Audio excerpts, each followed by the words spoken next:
Alright, so before I even had a YouTube account, one of the decks I'd been playing was Superconductor Tyranno dinosaurs.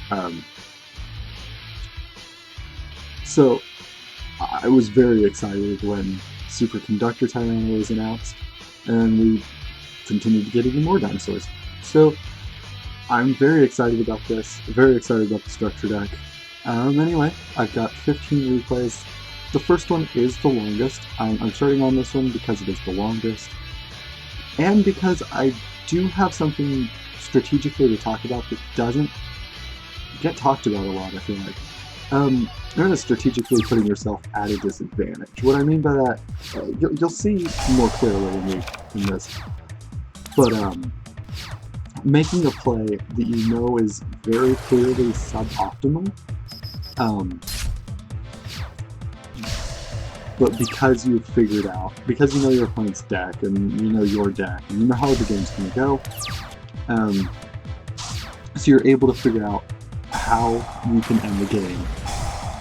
There's a term for it in Vanguard, or, well, it's talked about in Vanguard, but not so much in Yu-Gi-Oh!, and that's interesting.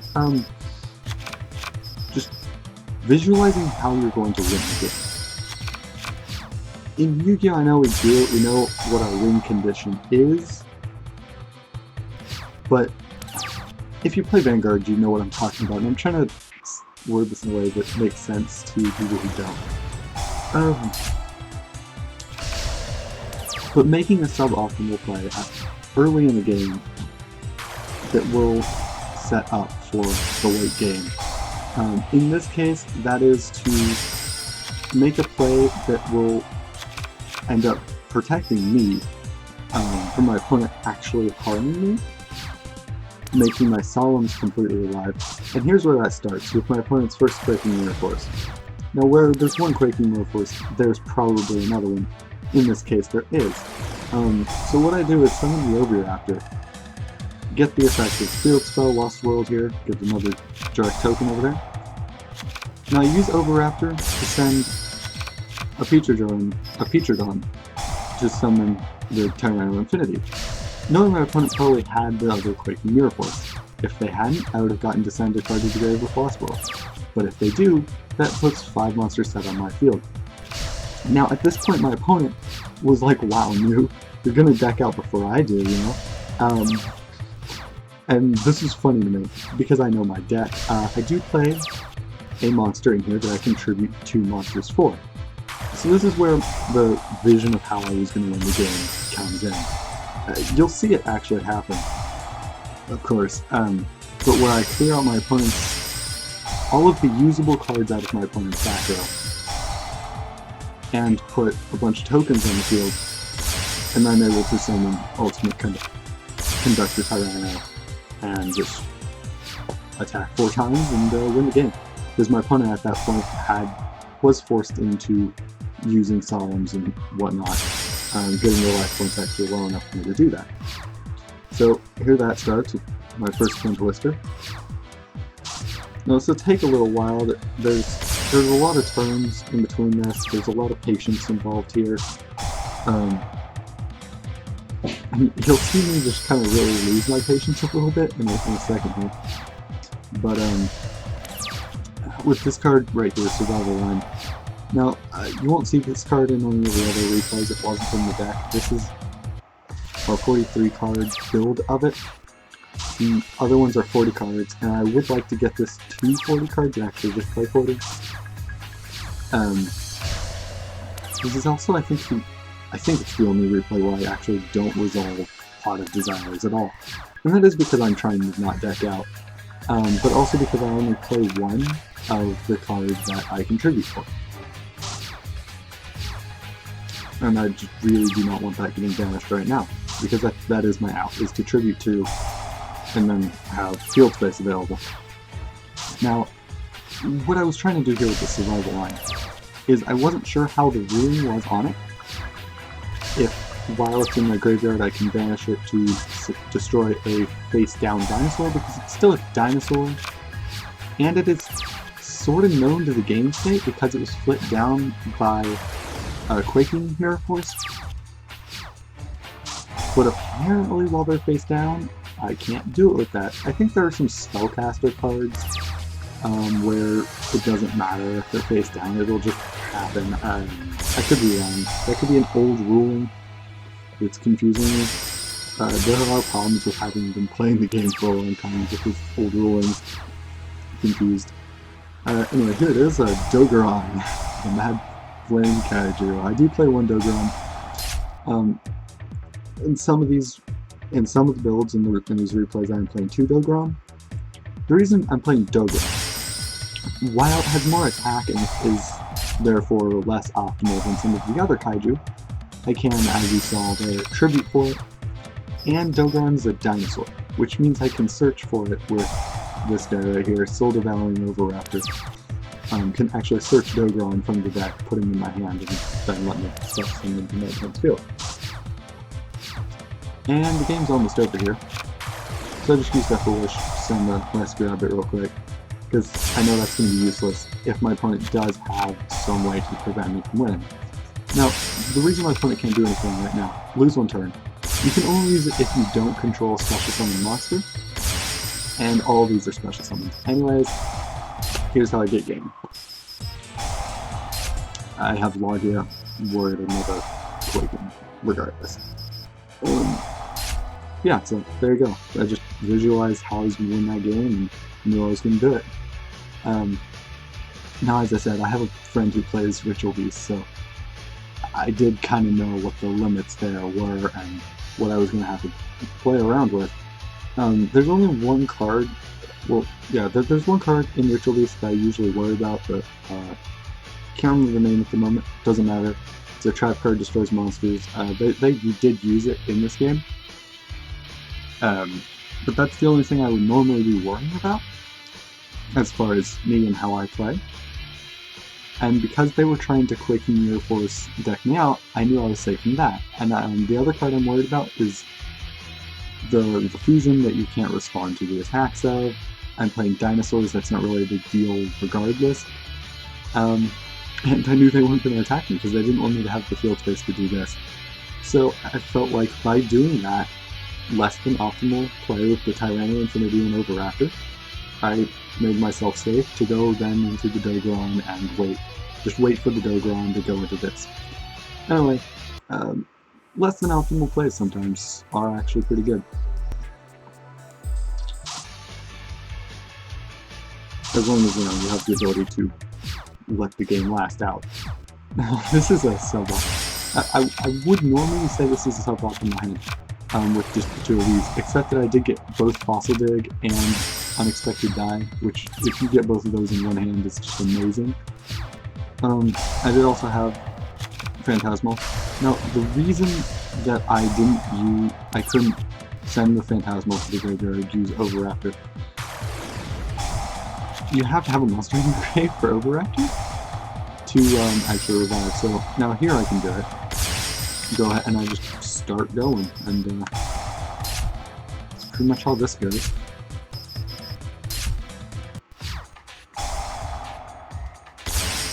Yeah, I just trade those out.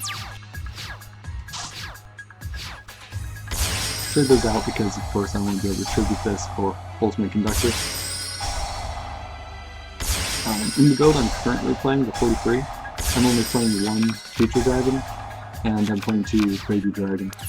Baby Dragon can only summon level 4 and lower, but the only monster higher than level 4 in the deck that can be special summoned from the deck anyway is Dogoran, so I'm only playing one Future Dragon and two Baby Dragon. Not really anything else to talk about here. My opponent went ahead and scooped because Ulti-conductor Tyranno, you know, it can attack everything. 1, 2, 3, bam, that's game. With 1,000 burn each. So, yes, that says Devour Hour. If you play Street Fighter, Macaulay, yeah. I don't actually play Macaulay, I play Fang, however you want to pronounce it. Different people pronounce it. Anyway, go ahead and start out with the rest of the play. Basic.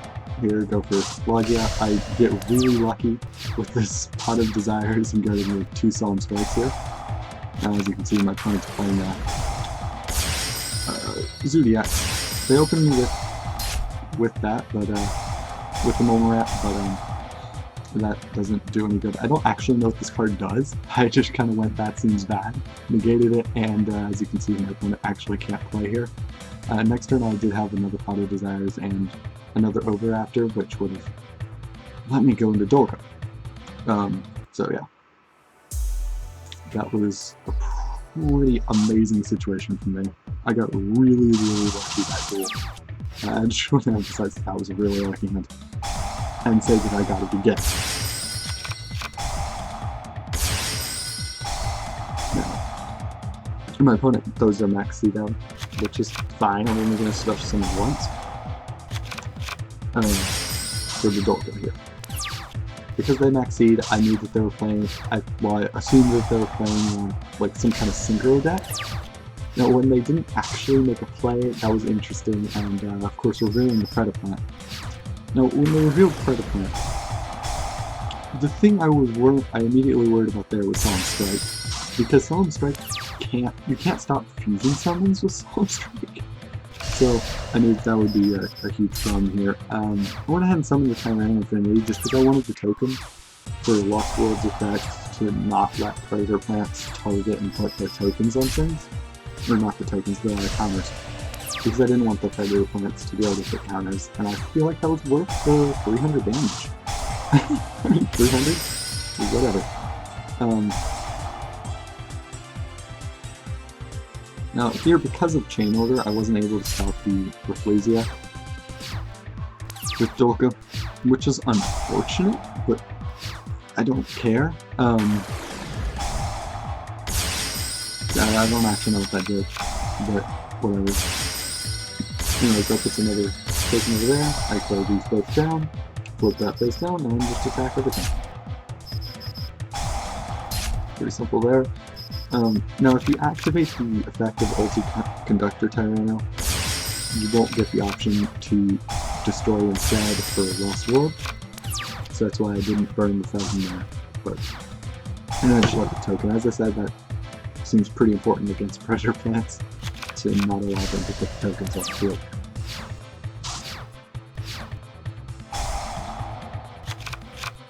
Yeah, I just add the Overraptor, summon that, Lost World puts another token over there. Now these tokens can be tributed and they can be used for synchro summons. So that is a little bit dangerous and you have to think about that, but if you're making the Largas and Dolkas anyway, and especially with the Superconductor, or with the Ultimate Conductor Tyranno rather, it's not really too much of an issue. Now here we go with me summoning the Dogger onto to my field. Special summon from that, that is pretty good. So Larga can negate the Poly, so I do. Now here I just kind of let my opponent summon all these monsters, because now I can pull them down, and I can burn my opponent to death with from there. What was this set card? Oh, okay. That's really not helpful. So my opponent goes into the Star Venom, which I strike, and I'm not sure I should have done that. I probably should have actually just waited and used the Liger to negate that, but oh well. Now here I go into just normal summon area to get the token, tribute, and get the Guaiba. The Guaiba summon was pretty much just to bait out back row, but it also lets me get the Dolka here.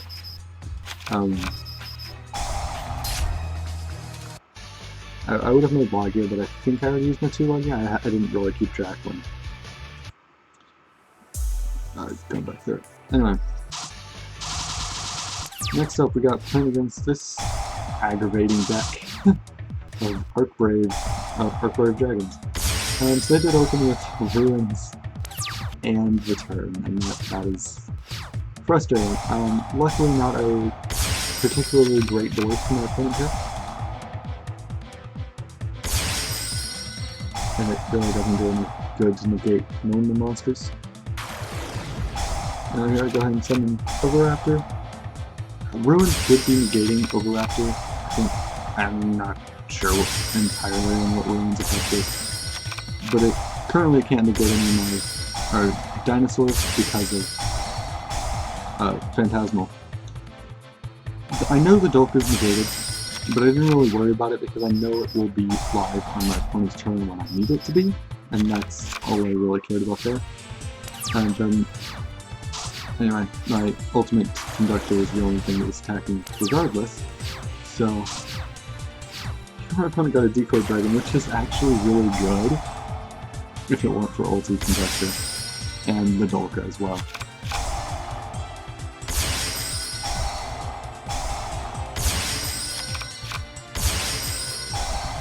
And here I just go into Castile because I don't know, I can't. In case my opponent has Battle Fader or something, I don't know.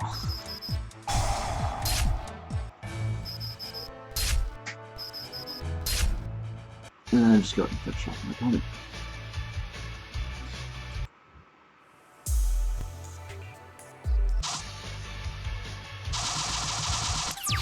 And here we are playing against the BES, which I'm also fairly excited about. I really do like these. They're really cool. I'm probably not going to actually play BES though. I'm not going to build the deck. Dinosaurs though, I am. The dinosaur deck, I am definitely building this, especially since the structure deck, you know. Clearly, I'm just going to summon the third lever, the third sources, go into Castile, which gets summoned, and now it's safe to summon Ulti-conductor. I think this deck can just kind of go. It's ways to bait things out. Yeah. So if that had been able to stay face up, again with the Ulti-conductor's ability to put things face down, very useful. My opponent would have gotten several attacks. And the game's just over there because I can just attack over this and attack my opponent and I win.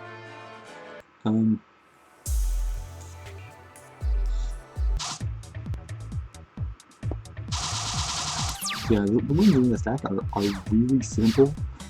It's a lot of fun to play, I promise it is. I might not be presenting it too well. Anyway, I just picked the first one Logia. That's all I can really do. I can with my monsters. Very unfortunate thing that Logia and Dolka are dragons, not dinosaurs, so you can't protect them with Phantasmal.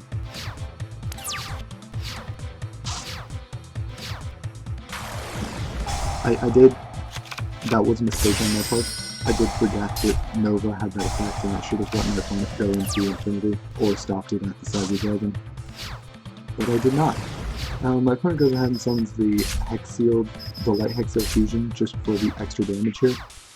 If you don't know what this card is, because I know a lot of people probably don't, it substitutes for fusion material and is power. As long as you're fusion summoning a light monster, which all of the Cyber Dragon fusions are. So pretty good in there, not with that particular setup, but, you know. The opponent goes for an Overload fusion, but unfortunately for them that does activate, so I can Solemn Strike it. Here's me just going life points don't matter, because we're playing Yu-Gi-Oh! I'm just going to summon and attack. I can just pay life points all day, and just, as long as I come out with the monsters in the field in the end. Which is kind of a mindset that, oh, this is that game again. That was the first one I showed.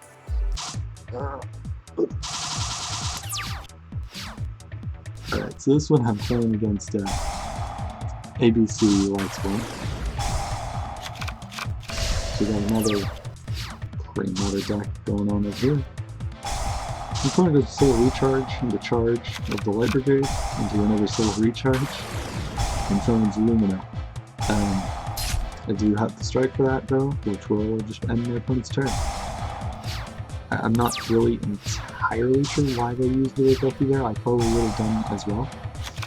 Just because that does lead very easily into Logia. So I don't get a Logia, I do get Ulti-conductor however, and that's enough to pretty much close off this game. Yeah, my opponent goes from sex to the 2 blocks that don't mean anything at all. I'm just going to go into Legia.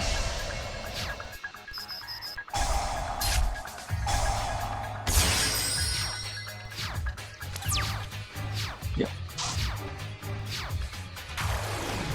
So the opponent goes ahead and tries to go to the caster, but I warn him that. I use Bewildering Wind, but I negate it. Now, unfortunately, because I did negate Bewildering Wind, that does also negate the effect that banishes Bewildering Wind when it leaves the field. At this point, though, really, it doesn't matter. I can just do any number of things. I can summon the Alea, which will summon another direct, I can't remember names. Or just summon the Sabersaurus. So, I'll just tap. There we go.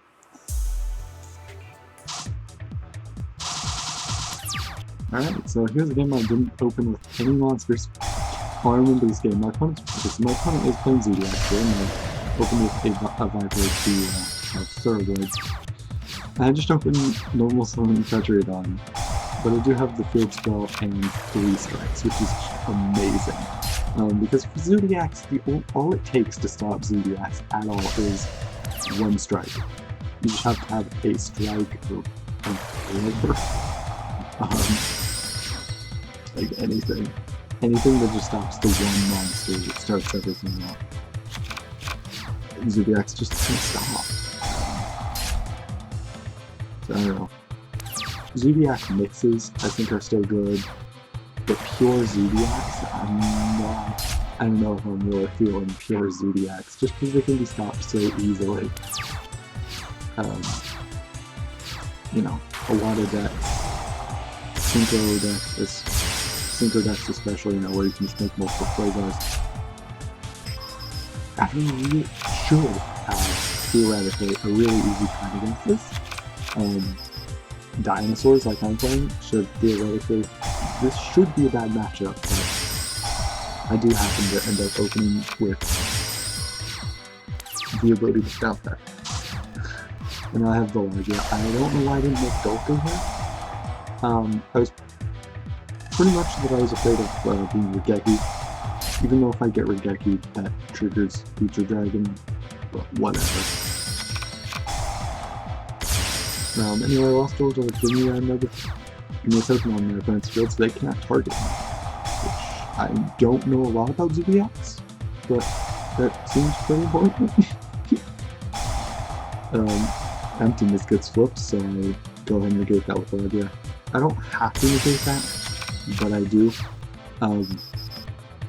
It does kind of give me 2 6,000 Tyranno Infinity, which is amazing. And almost through here.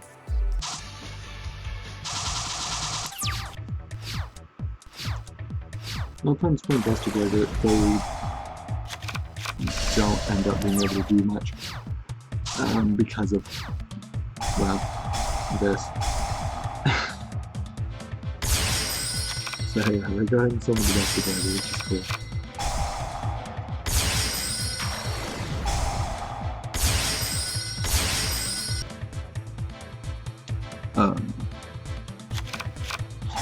Jeez. Somebody's yelling at me from across the house. Yeah, here I just go over Raptor and over Raptor, pull the board, go into Utopia Lightning, because that is the only thing I can summon that actually has high enough attack to go over the 2100 Buster Grader with Lost World on the field. And then I'm able to go into Ulti-conductor and have a Future Dragon on the field. Now, here my opponent's able to summon the Destroyer Swordsman, but not also get the Synchro. So, they couldn't make my monsters dragons and negate it, so nothing could really be done there.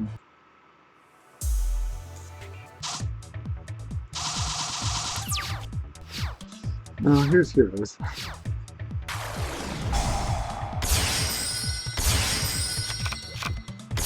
Which,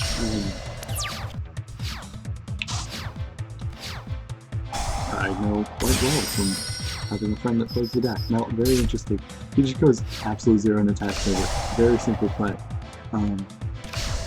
Which is interesting to see, just because normally heroes will try to go absolute zero, acid. Normally that's what you want to do. My opponent didn't have the fast change though. Just fast change second. These heroes. We'll see in just a second here what happens to plays. So yeah, I go ahead and discard so that I can get the overreactor, which lets me get Tyranno Infinity, go into 101, and take that, because that is pretty much the only way to actually get rid of this card, of Absolute Zero.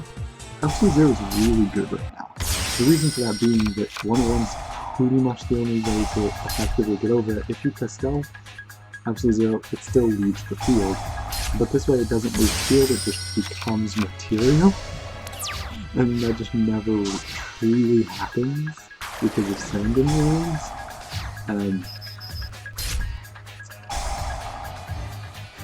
Yeah, here my opponent's able to go into Bubble Man. Unfortunately, they do have to draw during the draw phase. They get King Goldfish here, and go ahead and go into the Helmet Shark and for some reason attack before detaching. Don't know why. Then here's the Toad.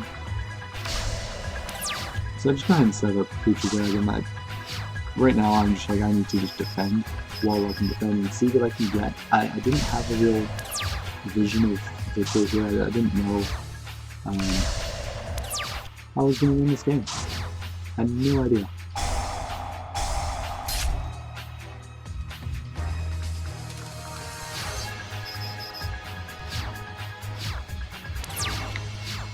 But anyway. So yeah, I just come out. I'm trying to defend here. My opponent's only got 375 life though, which is a really weird number. But that 10.5 twice. So yeah, anyway, so go ahead and set this, which means that after that I will be able to use this effect to actually summon more monsters from my deck.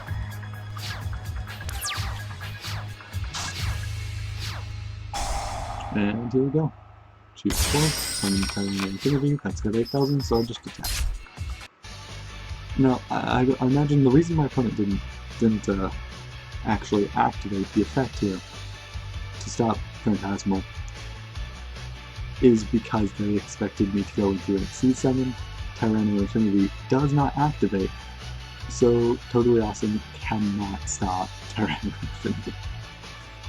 Which is actually the reason I didn't end up going and summoning the Global.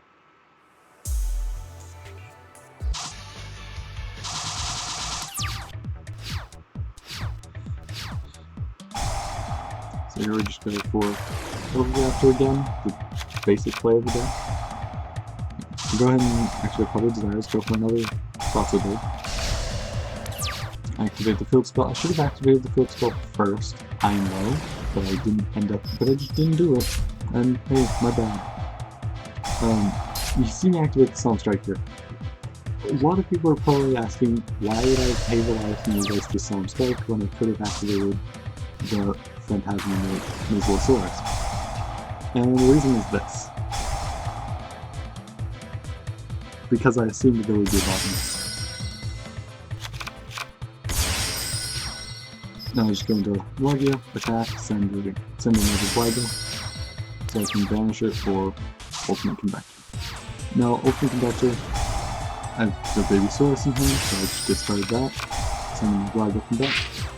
Now my opponent activated Moon Mirror Shield. Now I thought this was, I could have activated the Logia here, but if this had been a bluff and the card in hand had been, say, Regeki, that would have been even worse for me. Now here I can just go into Castile. Bounce it. What were these? Safe Zone and Drowning there. Oh man. Those would have been so good if not for Lost World. So yeah, I just attack, and my opponent decided to just hit surrender before that attack went through, which is really annoying, but you know, whatever. And we're playing against Brave Raptors. So I've played against Brave Raptors a lot, and I kind of know what's going on. Here I opened up the Dogron.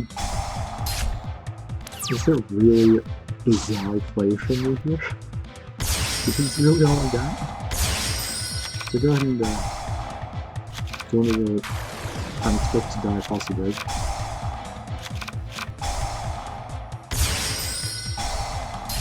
That gets focused on.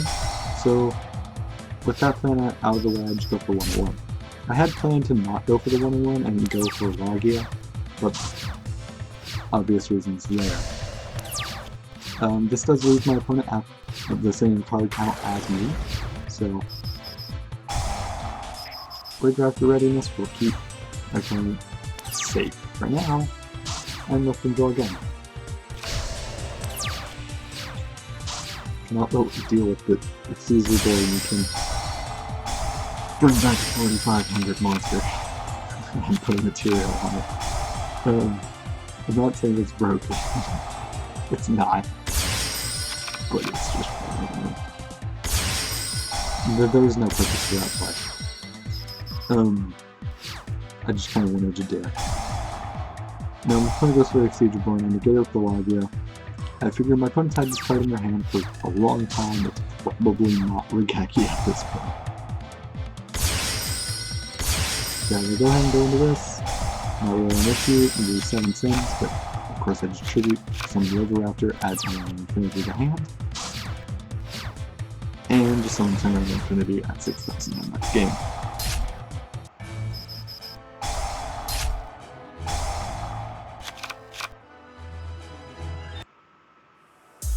And then only 2 more left, so... Dark Worlds. Very interesting to see Dark Worlds. My poor opponent here opened with double accumulated fortune. So we're never actually able to accumulate that fortune. So yeah, again, with the basic unexpected possible play. I did have 4th barrel here too, which is very nice because that does let me extend the plane to actually go into Ulti-conductor as well.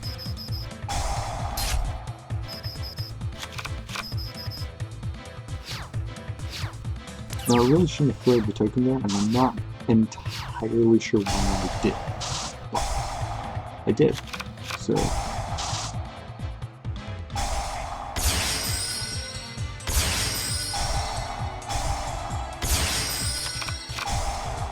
Yeah, pretty basic plays here. I don't know, I don't feel like I need to step through them. Go through the steps here and control, activate Pulsar. Go ahead and activate that just so I can't be hit with Torrential or Bottomless or anything like that.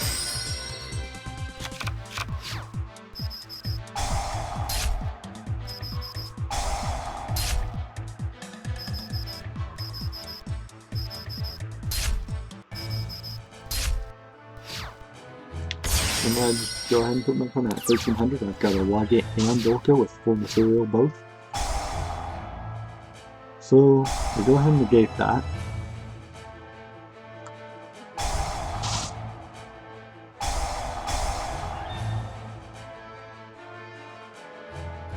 Negate this now, and my opponent can't actually do anything there because my opponent's face downs, you know, they were accumulated fortune. Now, I would have kept playing. I would have set the Dark Smog and tried to send the gold to the grave with Dark Smog. That wouldn't have actually accomplished anything. That just... If you put the gold in defense mode, if I declare the attack with Ulti-conductor first, that still does nothing. But I would have done it. Anyway.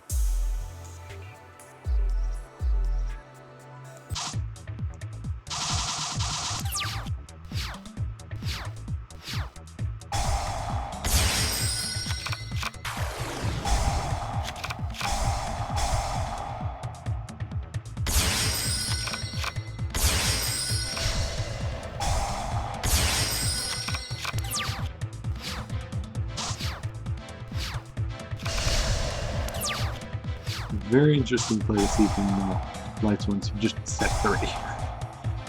But anyway, I go for Twin Twister. Unfortunately, one of them is chainable. instead I'm just going to go Rabbit into Global Sabersaurus.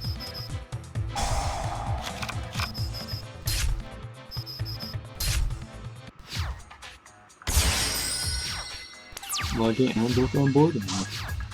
Anything happens to my entire field as destruction-wise, such as Judgment Dragon, this would trigger off of that. So I go ahead and negate the Storm there. It's the Lightsworn turn that all I have to worry about is dual-conductor. So anyway, yeah, that's it. I'm gonna go ahead and show you the okay. Yeah. Well, in that case, I will pause and wait for that to open. Alright, so here's the deck currently. 3 Sabersaurus, 3 Ulti-conductor. 3 seems like a lot, but because of playing Pot of Desires, it becomes kind of necessary. Just the 1 Dogron. I've got a second one over here if that is a thing that's necessary. The Dogron, you know, as I said, the Dogron searchable with Soul Devouring. 3 Phantasmal Mesulosaurus. 3 of Soul Devouring over Raptor. It's like the best card other than Ultimate Conductor, but it's like the best card for getting your combos actually started. 3 Guaiba and the Aleo, just as the little Jirac engine going on in here.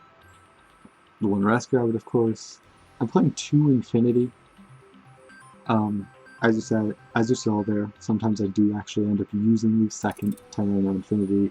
Tyranno Infinity is very good in bluffing my opponent out of their back row, and that kind of thing. So, but of course, you know, just having a huge attack stat monster is awesome. 2 Babysaurus and 1 Petrodon. Babysaurus can only summon things level 4 and lower, while Petrodon can summon things higher, but as I said, the only thing higher is Dogron, so that's not super important. Also, with Petrodon, they can't attack. 3 Unexpected Die. Opening with this is great. Most of the deck's level 4 monsters, so that just leads straight into Link forms. 3 Desires, of course. 3 Fossil Dig. Fossil Dig gets the entire deck for the most part. If it could get Rescue Rabbit too, that'd be great, but it does not. 1 Foolish. 2 Twin Twisters, 2 Lost World. This card is very helpful. It's really nice to have, but it isn't a necessity, like Necro Valley is for Gravekeepers, for example. It's not a necessity. You don't have to have Lost World. It's just really nice if you do, but having more than one is extremely inconvenient, so I definitely am going to stick to 2. 2 of this card's Survival Line. I might take this out, I don't know. It can be really good, but it can also be not so helpful. But it does let you tribute a dinosaur on your field and blow up a card in your opponent's field. That does trigger Babysaurus and Petrodon, so that's really nice. It does let you just put Phantasmo in the grave. And of course, if your opponent's like attach some weird card to one of your monsters, that lets you get rid of that. So it's really nice in that way, but I might say side deck Survival Line. It's really good, but it might be a side deck. 3 Strike and Warning. Now, of course, this is not anywhere close to being budget. Neither is playing 2 of each, like and Dolka. Yeah, so for the extra deck here, we've got Granosaurus, which is the only, well, one of the 2 only dinosaurs. Actually, oh jeez, I keep messing up my sentences. Alright, well anyway, Granosaurus is a dinosaur.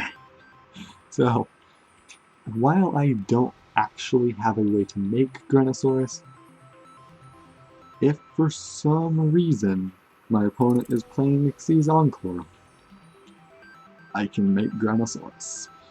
It doesn't lose attack to Lost World. Castile, 101, double Dolka, double Logia. In real life, I actually only have 1 Logia and I only have 1 Dolka. and with what the prices of those are, I don't think I'm going to get the second ones. I'm just going to play a suboptimal extra deck, but that's going to be fine with me. Utopia, Utopia Prime, Utopia the Lightning. Now I'm also playing Volcasaurus. Again, I don't expressly have a way to make this, but whatever. It's a dinosaur. If my monsters end up being raised by 1 star for whatever reason, Volcasaurus is there. Super Dreadnought Rail Cannon Gustav Max. I just love this card. And the Ulti-conductor is a level 10, so if it ever happens that there are 2 on the field, Gustav can happen. Jurak Valedo is a really funny card because it doesn't do anything. Unless you're attacking a face-down defense monster, which is nothing in Jurax, but because in this deck we have Ultimate Conductor, it can be. And that just destroys it without flipping it or applying damage calculation, so no flip effects. If I end up playing against Gravekeepers with this deck, I will probably try really hard to make this. Hermades and Trish. So yeah, other than Logia and Dolka, and like I guess 101, the rest of the extra deck is just kind of here. Anyway, other cards that can be played in here. This isn't a real side deck at all. Jurassic World with that card Showtime. It's not on here yet, but with that card Showtime, maybe Jurassic World, just because you can put Jurassic World in your opponent's field, have Lost World in your own field, and that's pretty good. Pot of Inquisitiveness, just because you do banish for Phantasmal Mesosaurus. And that'll let you put those back and just do it again. More Toy Listers. The Petrodon, that's a personal choice. Ghost Ogre would be very good in here. Ghost Ash, you can easily put that in here where Survival Line is. Whatever. Hyper Hammerhead, like nobody remembers this card exists. But at the end of the damage step rather, if an opponent's monster that battled this wasn't destroyed, that monster's returned to the hand. So just when your opponent has something that can't be targeted or destroyed, Hyper Hammerhead is a way to get over that. It is searchable, and it is summonable from the deck with Phantasmal Mesosaurus. I swear if I'm pronouncing that wrong, I'm mad at myself, because I used to be really into dinosaurs and could pronounce all of them. But anyway. And of course, Superconductor Tyranno. It is playable in here, so hey, why not? When I actually build this deck, I am probably going to have a conductor, at least one superconductor in my side deck, just to have it there. But also, if your opponent's playing stall, if your opponent is playing stall, you can just go into superconductor and just burn them with it. So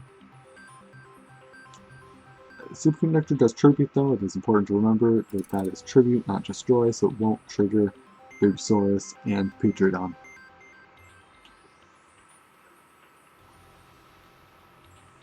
Feature and whatever. Anyway, that's it for this one. So, till next time.